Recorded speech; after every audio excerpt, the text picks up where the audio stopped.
আসসালামু আলাইকুম। কিসের আসসালামু আলাইকুম?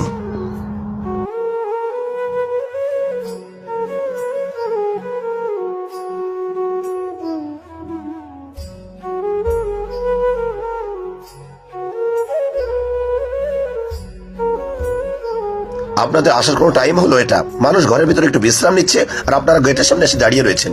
সবাইকে আপনাদের মতন অবসর নাকি? আপনারা অবসর আছেন, যান কোনো কাজ খুঁজেন।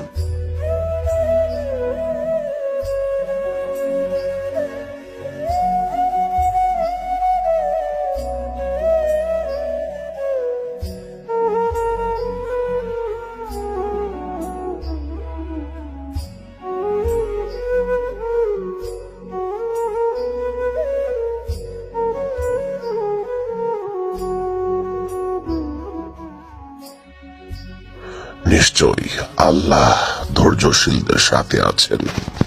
الله مع الصابرين. أسمو وأجتاز السماء جلالا فأزيد أسراب الغيوم.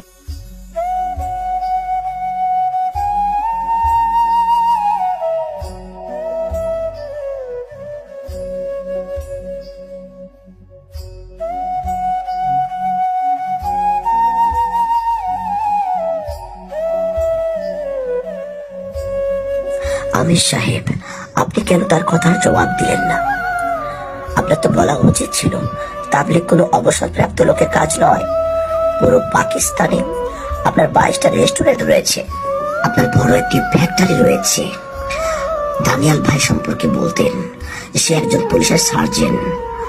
আপনাকে বলা উচিত ছিল যে তাবলিগ অবসরপ্রাপ্ত লোকের কাজ নয়। ফরহান ভাই, টাকা পয়সা দিয়ে যদি তাকে ইমপ্রেস করতাম তাহলে হয়তো তার দিলের মধ্যে দিনের মহাব্বত পয়দা হতো না।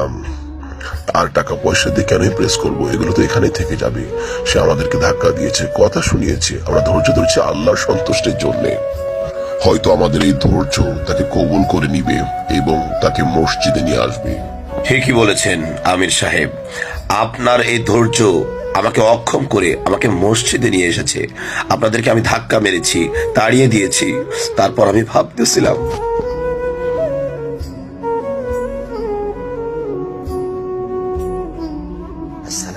কিসের আসসালামু আলাইকুম? আপনাদের আসার কোনো টাইম হলো এটা? মানুষ ঘরের ভিতরে একটু বিশ্রাম নিচ্ছে আর আপনারা গেটের সামনে এসে দাঁড়িয়ে রয়েছেন। সবাইকে আপনাদের মতো অবসর নাকি? আপনারা অবসর আছেন, যান কোনো কাজ খুঁজেন।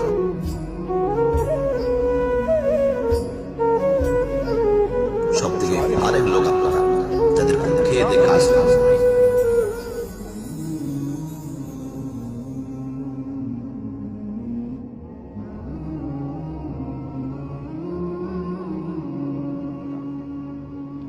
আমির সাহেব, আপনি চাইলে আপনি আমাকে ধাক্কা মারতে পারতেন, আমাকে মন্দ বলতে পারতেন, আমাকে ইনসাল্ট করতে পারতেন, কিন্তু আপনি সেটা করেননি। আপনি ধৈর্য ধারণ করেছেন। আমি মনে করছি আপনার এই ধৈর্যই আমাকে মসজিদে নিয়ে আসছে, আর আমি এই সুন্দর ইসলাম ধর্মকে গ্রহণ করে নিচ্ছি। এখন থেকে আপনাদের সাথে আমি আছি। सुभान अल्लाह। चल दीन की तबलीग में चलने का मजा देख, अल्लाह के रास्ते में निकलने का मजा देख। चल